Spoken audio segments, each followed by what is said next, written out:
Ju, zoti Gjiknuri, kur dhe në çfarë thana jeni takuar për të parë me zotin McGonigal?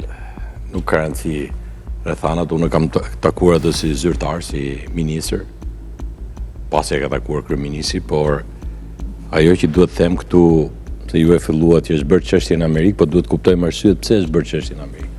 Gazetare e njohur amerikane Washington Examiner i ka bërë thirrje drejtuesve të rinj të FBI-s Kash Patel dhe zëvendësit të tij Dan Bongino që të mos sigurojnë skandali më të madh që ka përfshirë ndonjëherë këtë institucion, çështjen e Charles McGonigal.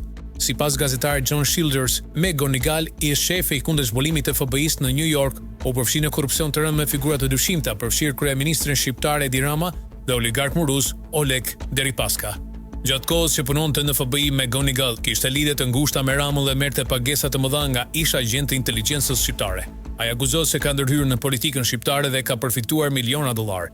Po ashtu zbulua se kishte punuar dhe për oligark rus, duke komprometuar sigurinë kombëtare të SBA-s. Gazetari kritikon faktin që drejtues aktual të FBI-s nuk e kanë trajtuar siç duhet këtë skandal, i cili tregon nivel të lartë të korrupsionit brenda byros. Shumë pyetje për aktivitetet e McGonigal mbeten pa përgjigje përfshirë rolin e tij të saktë në marrëdhënie me Kremlinin dhe qeverinë shqiptare.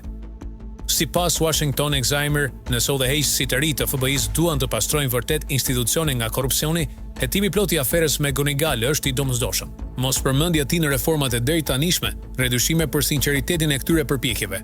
Skandali McGonigal është një çështje madhore që kërkon zbardhje të plotë.